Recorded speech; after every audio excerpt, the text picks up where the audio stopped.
Oke, selamat pagi anak-anak.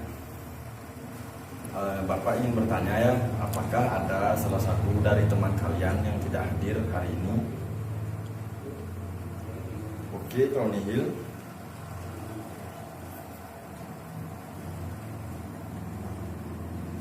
Baik, selanjutnya, sebelum kita mulai proses pembelajaran, langkah baiknya kita berdoa dulu supaya diberikan kemudahan saat melakukan proses pembelajaran. Untuk itu kalian semua berdiri, berdoa dimulai. Doa selesai. Tiga.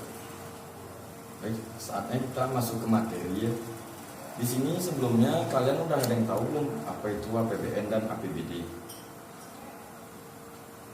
Oke, nih jam, silakan. Ya, tepat sekali jawaban dari Nijam.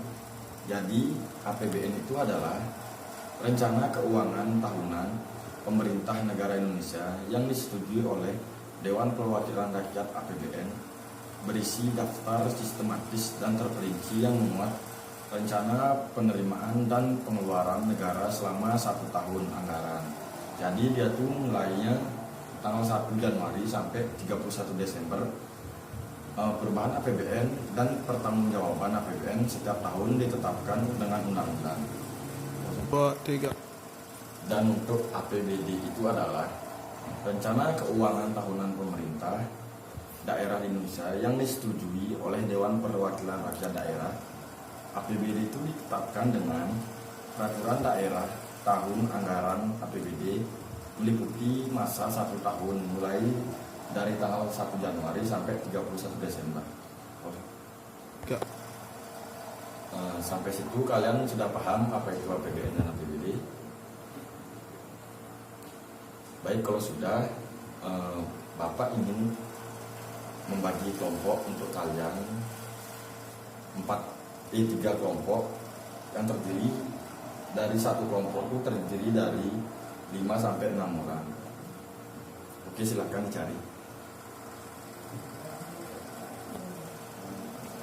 Oke, dikasih sudah. Ini kelompok 1, ini kelompok 2, dan yang ini kelompok ketiga. Jadi ada 3 kelompok. Untuk materi kelompok 1, kamu silakan cari tujuan APBN dan APBD. Untuk kelompok 2, kalian silakan mencari fungsi-fungsi APBN dan APBD. Dan untuk kelompok terakhir, kalian mencari pengaruh APBN dan APBD terhadap perekonomian masyarakat. Ya. Oke, di sini saya akan memberi waktu kalian untuk mencari materi 2 menit ya. Ya. Baik, karena sudah waktu, untuk kelompok pertama silakan presentasikan apa yang kalian dapat dari pencarian kelompok kalian tadi, yaitu tujuan APBN dan APBD. Silakan perwakilan 1 orang nanti.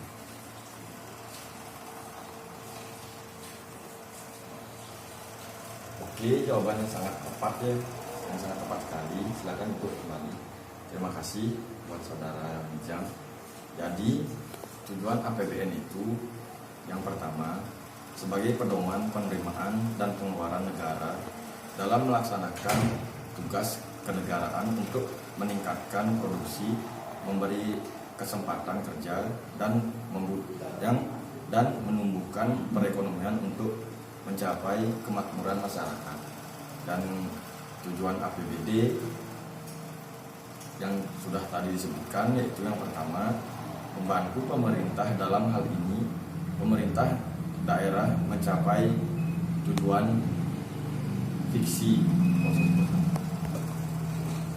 Maksud saya tujuan fiskal ya, itu yang pertama. Terus yang kedua, meningkatkan pengaturan atau koordinasi setiap bagian-bagian yang berada pada lingkungan pemerintahan daerah. Terus yang ketiga, membantu menghadirkan dan menciptakan efisiensi dan keadilan terhadap penyediaan barang dan jasa, produk dan umum.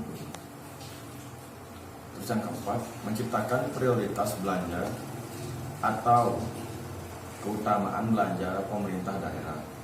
Terus yang terakhir, menghadirkan dan meningkatkan transparansi pemerintah daerah terhadap masyarakat luas dan pemerintah daerah dapat mempertanggungjawabkan kepada Dewan Perwakilan Rakyat atau DPRD. Ya. Baik, itu tadi penjelasan terhadap kelompok pertama, yaitu tujuan APBN dan APBD. Untuk kelompok 2, silakan maju ke depan presentasikan hasil dari pencarian kalian. Yuk, perwakilan silakan.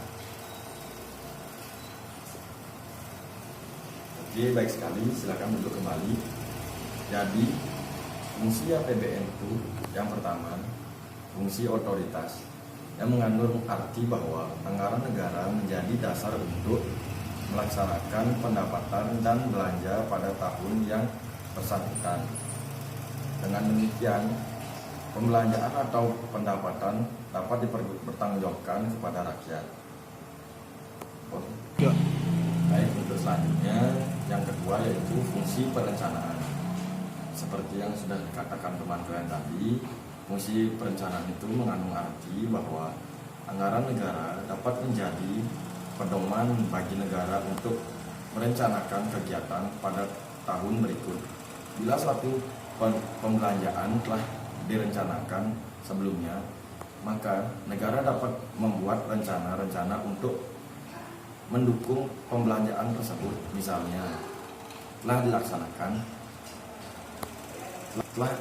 direncanakan dan dianggarkan akan membangun proyek pembangunan jalan dengan nilai sekian miliar, maka pemerintah dapat mengambil tindakan untuk mempersiapkan proyek tersebut agar bisa berjalan dengan lancar.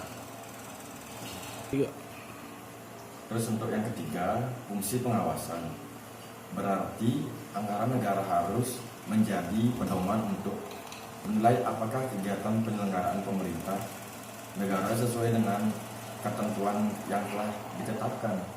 Dengan demikian akan mudah bagi rakyat untuk menilai apakah tindakan pemerintah menggunakan uang negara untuk keperluan tertentu itu dibenarkan atau tidak. 3. Terus yang keempat itu ada fungsi alokasi. Jadi berarti fungsi alokasi itu bahwa anggaran negara harus diarahkan untuk mengurangi pengangguran dan pemborosan sumber daya serta meningkatkan efisiensi dan efektivitas perekonomian. Terus yang kelima, fungsi distribusi. Berarti bahwa kebijakan anggaran negara harus memperhatikan rasa keadilan dan kepatuhan. Terus yang keenam, fungsi stabilisasi. Fungsi stabilisasi itu memiliki makna bahwa anggaran pemerintah menjadi alat untuk memelihara dan mengupayakan keseimbangan finansial perekonomian. Terus untuk fungsi APBD, yang pertama itu fungsi otorisasi, yang bermakna itu bahwa anggaran daerah menjadi dasar untuk merealisasi pendapatan dan belanja pada tahun bersangkutan tanpa dianggarkan dalam APBD. Sebuah kegiatan tidak memiliki kekuatan untuk dilaksanakan. Terus yang kedua, fungsi perencanaan bermakna bahwa anggaran daerah menjadi pedoman bagi manajemen dalam merencanakan kegiatan pada tahun yang bersangkutan. 3.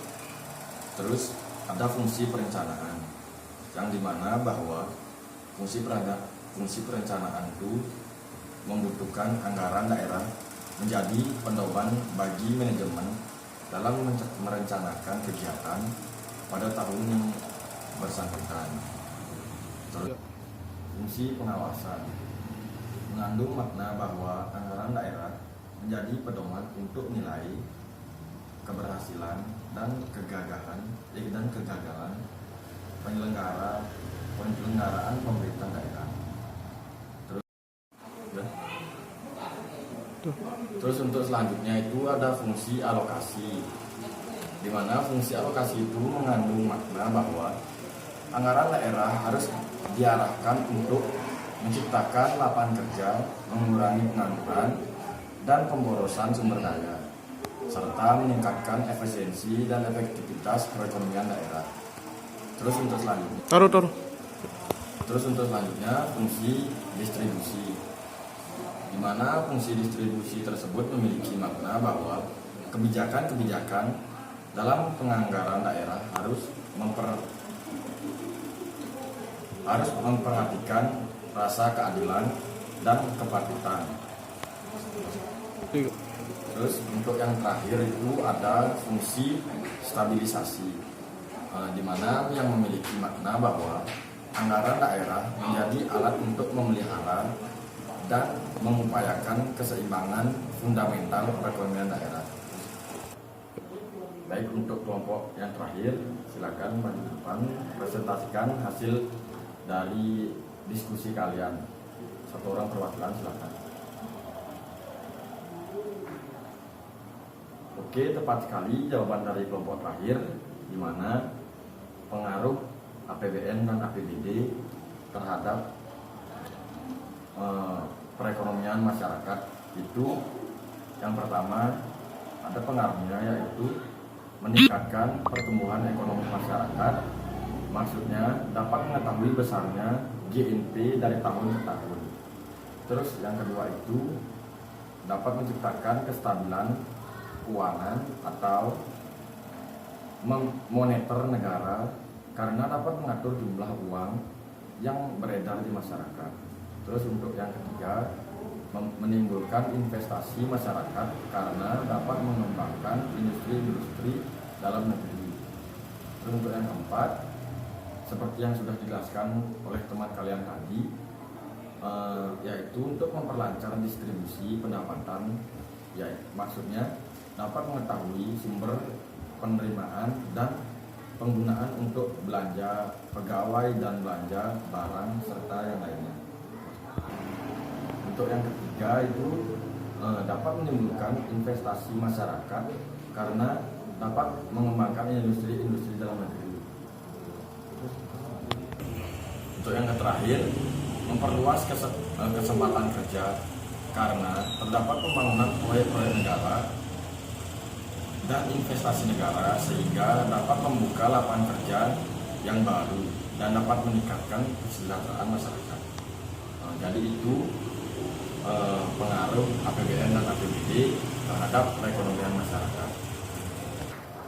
Oke, sudah semua menyampaikan apa-apa materi yang tadi saya berikan, tadi Bapak berikan. Terima kasih untuk jawaban kalian semuanya sudah sangat-sangat bagus.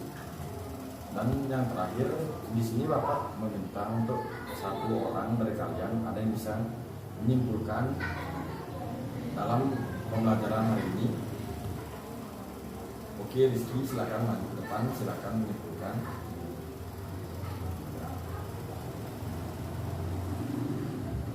Ya, bagus sekali. Silakan duduk kembali. Terima kasih.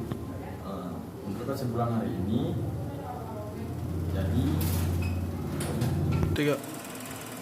baik, terima kasih untuk saudara Rizky telah menyimpulkan materi pembelajaran hari ini. Saya harapkan kalian sudah mengerti semua. Apabila dari kalian ada yang tidak mengerti, silakan ajukan tangannya.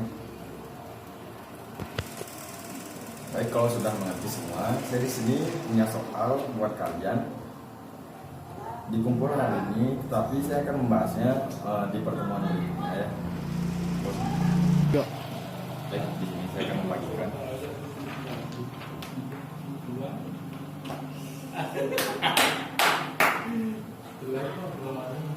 Baik, jika sudah kalian semua sudah dapat soal yang saya berikan, bisa dikerjakan. Saya kasih waktu 5 menit untuk kalian mengerjakan. Setelah itu kumpul selesai ke saya ke depan, perwakilan satu orang. Oke, terima kasih. Di sini jawaban kalian sudah terkumpul.